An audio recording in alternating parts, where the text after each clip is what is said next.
ఇప్పుడు already BJP కూడా ముందంజలో ఉంది. రెండు రాష్ట్రాల్లో చూసుకున్నా కూడా బీజేపీ హవా కొనసాగుతుంది. మరి ఇప్పుడు ప్రెసెంట్ బీజేపీ ఆఫీస్ దగ్గర సిచ్యువేషన్ ఏంటి?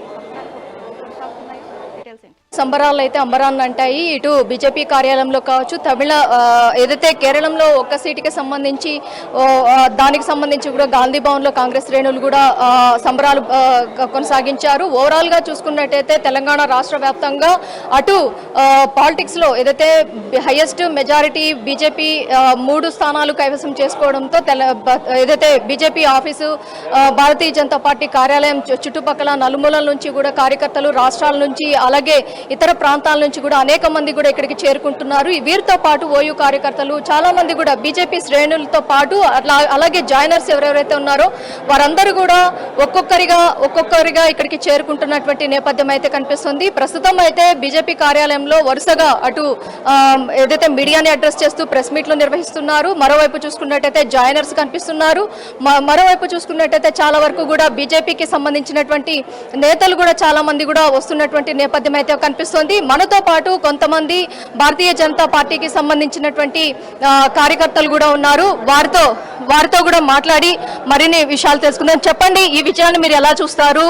మోదీ హవా ఏ విధంగా ఉంది? అమిత్ షా మోదీ ద్వయం ఎలా ఈ మెజారిటీని సాధించాయనేసి మీరు అనుకుంటున్నారు? ఈ విజయము ప్రజల విజయం అని నేను అంటాను. ఎందుకంటే పశ్చిమ బెంగాల్లో చూస్తే అక్కడ ప్రజాపాలన లేదు. ఎందుకంటే బార్డర్స్ చూస్తే కనుక ఇప్పుడు ఇక్కడ అక్రమ చొరబాటులు చూస్తే కనుక ఎక్కడి నుంచి వస్తున్నారని ఒక క్వశ్చన్ ఉంటే అడ్డుకట్ట వేయడానికి ఏదైనా పార్టీ అయితే ఉందో భారతీయ జనతా పార్టీ అని ప్రజలు నమ్మిరు. కాబట్టి ఈ రిజల్ట్ మనం చూడగలం జరుగుతుంది. అంతేకాకుండా అక్కడ చూస్తే ఎలక్షన్స్ కూడా వాళ్ళు ఎట్లా చేస్తున్నారంటే ఒక న్యాయబద్ధంగా జరగట్లేదు. మన అమిత్ షా గారు వెళ్ళి అక్కడ కూర్చొని ఎలక్షన్ చేపిస్తే ఇట్లాంటి రిజల్ట్ రావడం జరిగింది. ఇంకా ఒకవేళ ఫోర్స్ గా జరిగితే ఇంకా బ్రహ్మాండమైన విజయం సాధించవలసి వచ్చేదని నేను అనుకుంటున్నాను. మొత్తం పశ్చిమ బెంగాల్లో ఓకే, మిగతా రాష్ట్రాల్లో అస్సాము పుదుచ్చేరి ఓకే, మిగతా 2 రాష్ట్రాలు అటు కేరళంలో కావచ్చు ఇటు తమిళనాడులో కావచ్చు దీనిలో మాత్రం బీజేపీ హవా అంతగా లేనట్టుగా కనిపిస్తుంది.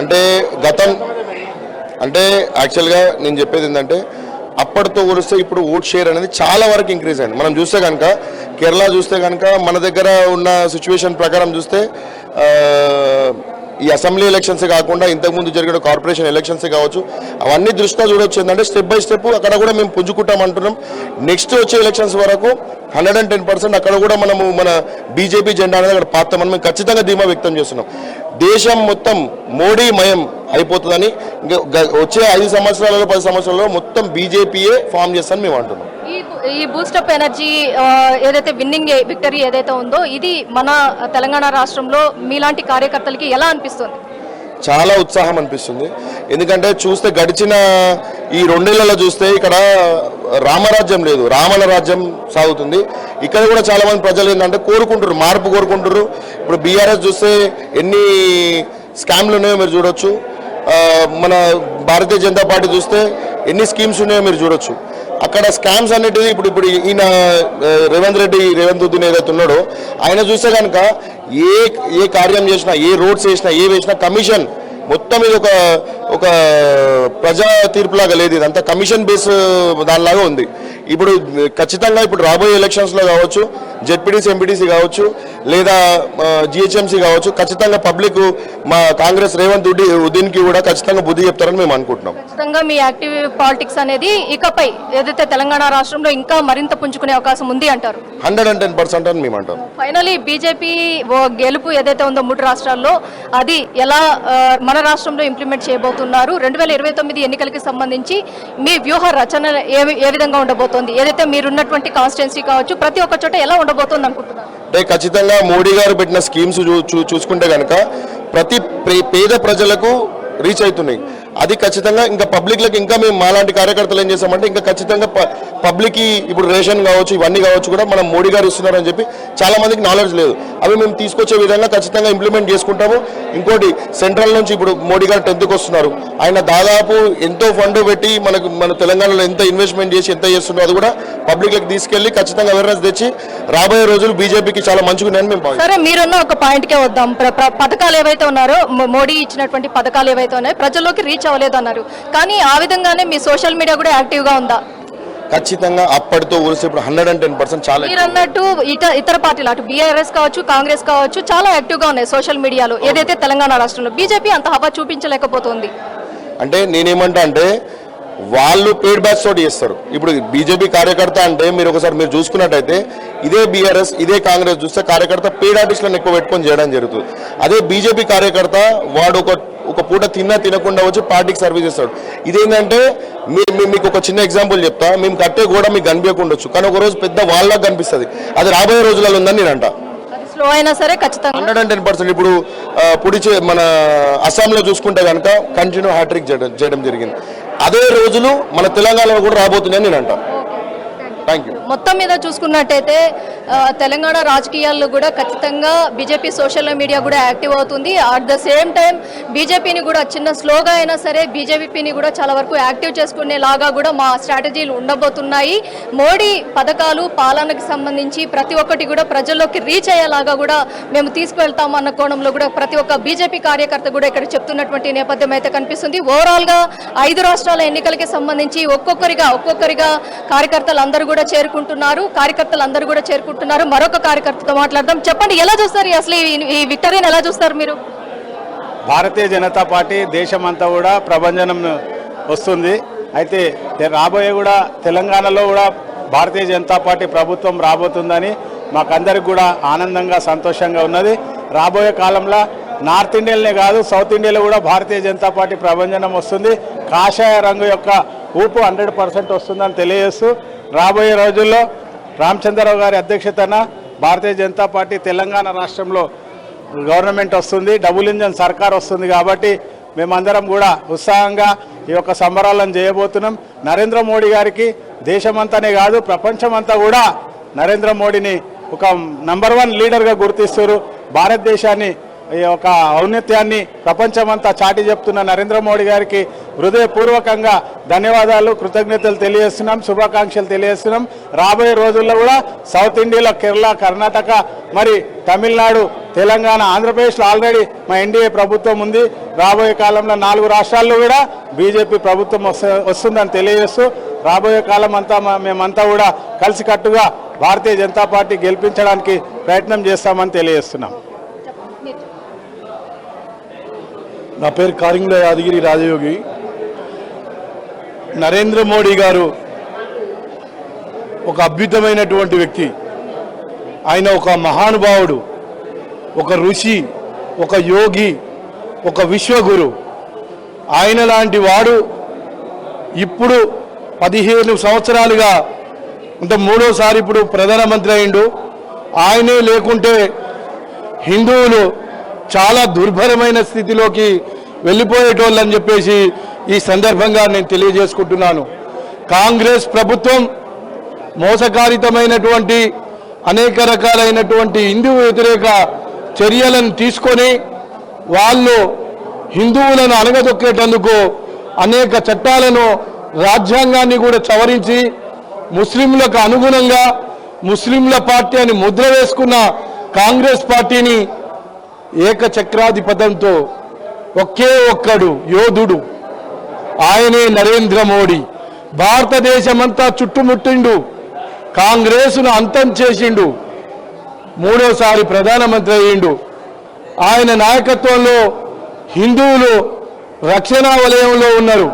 ప్రపంచమంతా యుద్ధం జరుగుతున్నా కూడా భారతదేశం వైపు ఏ ఒక్కరు కూడా కన్నెత్తి చూసేటందుకు ధైర్యం చేయలేదు. భారతదేశం అంటే ఒక విశ్వగురు ఏలుతుండో ఆయనను ఈ ప్రపంచ దేశాలన్నీ గౌరవిస్తూ ఆయన మాటకు తల వంచుతున్నారు.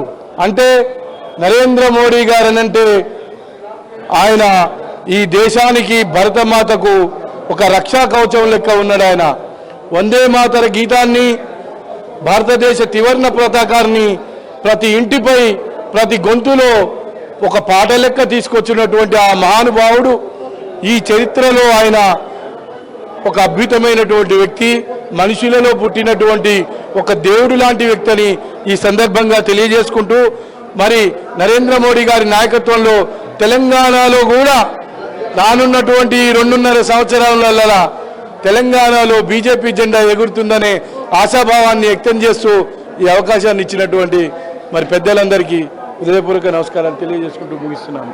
మొత్తం మీద చూసుకున్నట్టయితే భారతీయ జనతా పార్టీకి సంబంధించి ప్రతి ఒక్క కార్యకర్త కూడా మన దగ్గర వచ్చి తమ యొక్క అభిమానాన్ని కూడా చాటుకుంటున్న నేపథ్యం కనిపిస్తుంది. చెప్పండి, అసలు ఎలా చూస్తారు? మొత్తం ఓవరాల్ ఎన్ని రాష్ట్రాలన్నింటిలో కూడా 4 రాష్ట్రాల్లో కూడా మార్పులు చేర్పులు జరిగాయి. గత సీఎం అభ్యర్థిగా ఉన్నటువంటి వాళ్ళందరినీ కూడా క్లీన్ స్వీప్ చేసినటువంటి నేపథ్యం కనిపిస్తుంది. ఎలా చూస్తారు దీన్ని? ఈరోజు ఈ భారతదేశంలో ఎక్కడ చూసినా రామరాజ్యము కనబడతా ఉంది. భారతదేశం అంతటా బీజేపీ మాన్యా కనబడతా ఉంది. ప్రజలు గట్టిగా మోడీ గారిని నమ్మి అతనికి పట్టాభిషేకం చేయడం జరుగుతూ ఉంది. కాంగ్రెస్ పార్టీ రేవంత్ రెడ్డి గారు కాంగ్రెస్ అంటే ముస్లిమ్స్ అంటే కాంగ్రెస్ అని అనడం వల్ల బీజేపీ అంటే హిందూ అంటే బీజేపీ అనడంలో ఎలాంటి తప్పు లేదు. ఎట్టి పరిస్థితుల్లో రాబోయే రోజుల్లో కూడా తెలంగాణలో బీజేపీ పార్టీ జెండా ఎగరేస్తాం. అదేవిధంగా పశ్చిమ బెంగాల్లో చెంపపెట్టు లాంటి జవాబు ఇవ్వడం జరిగింది. పశ్చిమ బెంగాల్ ప్రజలు అన్నా డిఎంకే కానీ విజయ్ స్టాలిన్ కానీ హిందూ ధర్మాన్ని కించపరిస్తే ఎంతటి వారైనా అదే పాతాళానికి పోవడం జరుగుతుంది. హిందూ ధర్మాన్ని కించపరిస్తే వాళ్ళకి ఉదాహరణకి విజయ్ స్టాలిన్ కానీ వాళ్ళ తండ్రి గారు కానీ జరిగిన లాంటిది అపజయం కుదురుతుంది. ఒక విధంగా పశ్చిమ బెంగాల్లో బీజేపీ గెలవకుంటే ఈరోజు హిందూ పార్టీకి ఎవరెవరైతే సపోర్ట్ చేసినారో వాళ్ళందరినీ బయట గుంజుకొచ్చి చంపేంత అట్లాంటి వార్నింగ్ ఇవ్వడం జరిగింది. అదేవిధంగా ప్రజలు పట్టాభిషేకం చేసి మోడీ గారిని నమ్మి వారికి ఓటు వేయడం జరిగింది. రాబోయే రోజుల్లో కూడా తెలంగాణలో బీజేపీ పార్టీ జెండా ఎగరేస్తామని ఖచ్చితంగా చెప్తున్నాం. చూసుకోవచ్చు శశి, మొత్తం మీద చూసుకున్నట్టయితే రాష్ట్ర రాజకీయాలు అలాగే పశ్చిమ బెంగాల్లో ఉన్నటువంటి పరిస్థితులు ఏదైతే భయాందోళనకి గురి చేసినటువంటి ప్రజల్ని కావచ్చు అలాగే మంత్రుల్ని కావచ్చు చాలా మందిని కూడా దీది తన కబంధ హస్తాలతో కబళించి వేసింది అన్న కోణంలో కూడా ప్రతి ఒక్క బీజేపీ కార్యకర్త ఇక్కడ చెప్పుకుంటున్నటువంటి నేపథ్యం కనిపిస్తుంది. ఈ అన్నిటికీ కూడా ప్రక్షాళన జరగాలి అంటే ఖచ్చితంగా అటు బీజేపీయే ఆల్టర్నేట్ గా అక్కడ ప్రజల్లోకి చొచ్చుకొని వెళ్లేలాగా చేసినటువంటి క్యాంపెయినింగ్ కావచ్చు ప్రతి ఒక్కటి కూడా పశ్చిమ బెంగాల్ ఎన్నికల్లో బీజేపీ హవా ఈ విధంగా పుంజుకోవడానికైతే ప్రధాన కారణంగా కనిపిస్తోంది. కాబట్టి బీజేపీని రాష్ట్ర దేశ ప్రజలతో పాటు అటు విశ్వగురువుగా మోడీని నమ్మి వేసినటువంటి ప్రతి ఒక్క రాష్ట్రానికి సంబంధించి కూడా పాలన ఈ సుగమంగా సాగే అవకాశం ఉంది అన్న కోణంలోని ఇక్కడ ఉన్నటువంటి బీజేపీ ప్రతి ఒక్క కార్యకర్త కూడా చెప్పుకుంటున్నటువంటి నేపథ్యం అయితే కనిపిస్తుంది. మొత్తం మీద 5 రాష్ట్రాల ఎన్నికల్లో ఏదైతే సాయంత్రం 5 గంటల సమయానికి మొత్తం కూడా కౌంటింగ్ మొత్తం కూడా పూర్తయ్యే అవకాశం ఉంటుంది.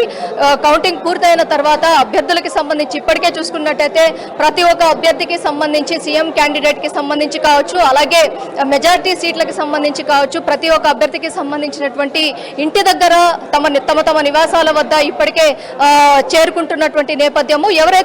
అభ్యర్థులు ఎవరెవరైతే ఉన్నారో వారికి సంబంధించినటువంటి నివాస స్థలాల వద్ద కూడా భారీ భద్రతను కూడా పోలీసులు అమర్చడం కూడా మనం చూసుకోవచ్చు. 2 అంతల భద్రతను కూడా అక్కడ ఏర్పాటు చేశారు. ఎక్కడా కూడా ఎలాంటి అవాంఛనీయ సంఘటనలు జరగకుండా ఈ ఏదైతే కోలాహలమైనటువంటి ఆనందోత్సాహంలో ఎక్కడా కూడా శృతి మించకుండా ప్రతి ఒక్క కార్యకర్త ఇంటి దగ్గర నుంచి అలాగే టీవీకే అధ్యక్షుడు అటు విజయ్ ఇంటి దగ్గర కావచ్చు అలాగే కేరళంలో కావచ్చు ప్రతి ఒక్క చోట కూడా పటిష్టమైనటువంటి భద్రతను అయితే ఏర్పాటు చేశారు. మొత్తం మీద చూసుకున్నట్టయితే 5 రాష్ట్రాల ఎన్నికలకి సంబంధించి మరికొన్ని గంటల్లో ఓటింగ్ ప్రక్రియ మొత్తం కూడా కంప్లీట్ అయ్యే అవకాశం ఉంటుంది. అభ్యర్థులకి సంబంధించి చాలా వరకు కూడా ఇప్పటికే ఒక క్లారిటీ వచ్చేసింది. బీజేపీ 3 స్థానాల్లో ఆధిక్యంలో ఉంది. 2 స్థానాల్లో అటు టీవీకే ఇటు యూడీఎఫ్ 2 స్థానాల్లో ఆధిక్యంలో ఉన్నాయి. ఈ 5 స్థానాల్లో కూడా మార్పునైతే ప్రజలు కోరుకున్నట్టుగా అయితే తెలుస్తోంది. మొత్తం మీద ప్రతి ఒక్క సీఎం క్యాండిడేట్ గా సంబంధించినటువంటి వ్యక్తులు ఎవరైతే ఉన్నారో వారి ఆనందోత్సాహాల్లో అయితే ఈ 5 రాష్ట్రాల ఎన్నికలు మాత్రం చాలా వరకు కూడా అటు బీజేపీ చాలా వరకు కూడా తన వ్యూహాన్ని మాత్రం చాలా వరకు కూడా కదిపినట్టుగా అయితే తెలుస్తుంది. పశ్చిమ బెంగాల్ దగ్గర నుంచి అస్సాము పుదుచ్చేరి ఈ 3 రాష్ట్రాల్లో కూడా అటు ఎగ్జిట్ పోల్ సర్వేలు కూడా చాలా వరకు కూడా ఒకే ముక్తకంఠంగా మాట్లాడినటువంటి వ్యాఖ్యలు ఏవైతేనో అవి ఇక్కడ రుజువైనటువంటి నేపథ్యం కూడా కనిపిస్తుంది. శశి.